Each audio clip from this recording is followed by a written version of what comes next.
ननद भाभी स्टोरी नंदी। सुमित्रा जी जैसे ही सब्जी लेकर घर में आईं, उनकी बहू प्रिया और उनकी बेटी संगीता में नोक-झोंक हो रही थी।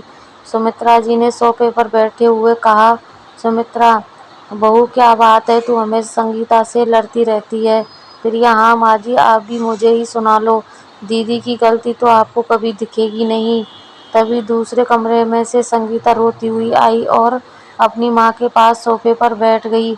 संगीता, माँ, अगर मेरे ससुराल में झगड़ा नहीं हुआ होता तो मैं कभी यहाँ मुँह दिखाने नहीं आती। पापा के जाने के बाद मुझे समझ जाना चाहिए था कि मायके में मेरी भाभी का राज हो गया है। सुमित्रा जी, लेकिन बात क्या हुई है, कोई बताएगा मुझे? प्रिया, माँ जी आप दीदी से पूछो, मैंने इनको सिर्फ इतना कहा था कि नहाने के बाद कपड़े धोकर डाल दिया करो, सारे ऐसे ही पड़े रहते हैं। संगीता, हाँ मम्मी, भाभी आपके भैया के अपने और चिंटू के कपड़े तो धो सकती है, लेकिन जब मेरे कपड़े धोने की बारी आती है तो कहती हैं खुद धो लो। प्रिया, बात को गलत दिशा में मत ले जाओ दीदी, मैंने इसलिए कहा था कि आप सबसे बाद में नहाती हो, तब तक मैं कपड़े धो चुकी होती हूँ, फिर वो अगले दिन तक पड़े रहते हैं। सुमित्रा, तो अब क्या मेरी बेटी तेरे हिसाब से नहाएगी, 2 कपड़े बाद में धुल जाएंगे तो क्या तेरे हाथ टूट जाएंगे? प्रिया, वाह माँ जी, आप भी गलत का साथ दे रही हैं। एक तो ये शाम के समय नहाती हैं, क्या ये सुबह नहीं नहा सकती? संगीता, हाँ अब तो तुम्हारी गुलामी करनी ही पड़ेगी। मेरे पापा थे तब तो किसी ने नहीं टोका, मेरी जब मर्जी होती थी नहाती थी। प्रिया, गलत आदतों को बदल लेना चाहिए, मैं तो आपके भले के लिए कह रही हूँ।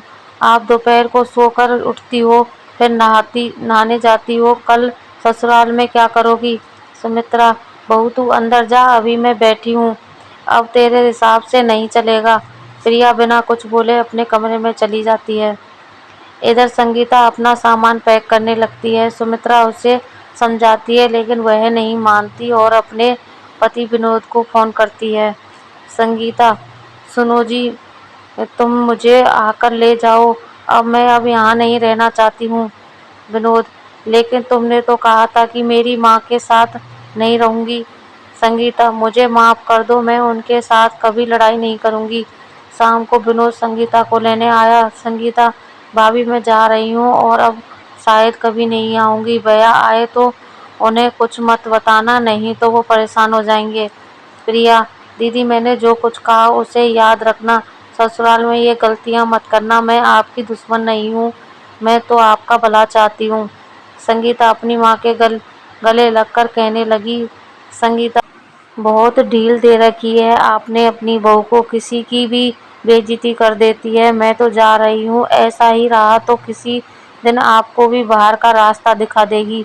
सुमित्रा, बेटी तू चिंता मत कर, आने दे चंदन को, इसे ठीक करवाती हूँ। संगीता अपने ससुराल पहुँच जाती है। वहाँ कुछ दिन सब ठीक चल रहा था, लेकिन जो आराम संगीता को मायके में मिल रहा था वह यहाँ नहीं था। सुबह जल्दी उठकर नहा धोकर और सबके लिए नाश्ता और खाना बनाना पड़ता था, फिर दिन भर घर की साफ सफाई, फिर शाम का खाना। ऐसे में उसे मायके की याद आने लगी। एक दिन उसने अपने भाई चंदन को फोन किया। संगीता, कैसे हो भाई? चंदन, बहन मैं तेरे ही से बहुत गुस्सा हूँ, तूने मेरे आने का इंतजार भी नहीं किया, अचानक ससुराल चली गई। संगीता, भाई क्या करती, भाभी नहीं चाहती थी कि मैं वहाँ रहूँ, यहाँ सारे जुल्म सहने पड़ रहे हैं, फिर भी मैं अब कभी वहाँ नहीं आऊँगी। चंदन, क्या कहा, वे लोग तुझे पर जुल्म कर रहे हैं? बहन ये घर तेरा भी है, मैं अभी तुझे लेने आ रहा हूँ और मैं देखता हूँ प्रिया तुझे कैसे परेशान करती है। शाम को चंदन संगीता को लेने पहुँचा। विनोद, आइए साले साहब, आज अचानक कैसे आना हुआ?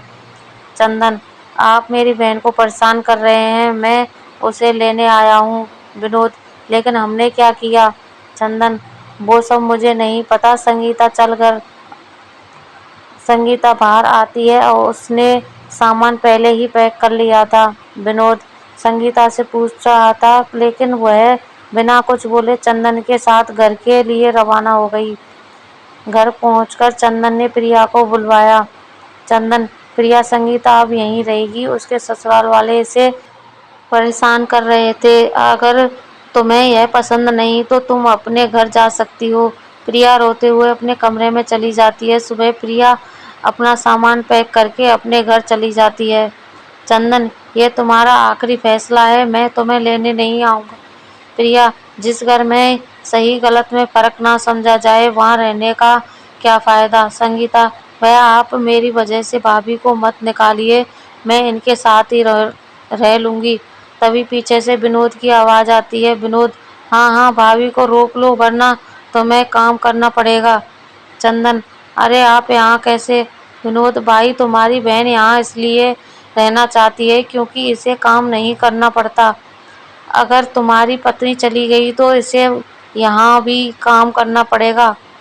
चंदन, संगीता क्या ये सच है। संगीता, भैया मुझसे गलती हो गई, यहाँ सारा काम भाभी करती है और ससुराल में सारा काम मुझे करना पड़ता है, इसलिए मैंने झूठ बोला था कि ये मुझे परेशान करते हैं, मैं यहाँ मज़े से रहना चाहती थी। सुमित्रा, बेटी ये तूने अच्छा नहीं किया, जा यहाँ से, आज के बाद कभी यहाँ मत आना। चंदन, बहन यह अच्छी बात नहीं, विनोद जी मुझे माफ़ कर दीजिए। संगीता, भाभी और भैया मुझे माफ़ कर दो। विनोद, चलो अभी भी कुछ नहीं बिगड़ा, अपने घर चलो। संगीता अपने ससुराल वापस चली जाती है। कहानी अच्छी लगी हो तो चैनल को सब्सक्राइब कर लें, लाइक करें, वीडियो को शेयर करें। धन्यवाद।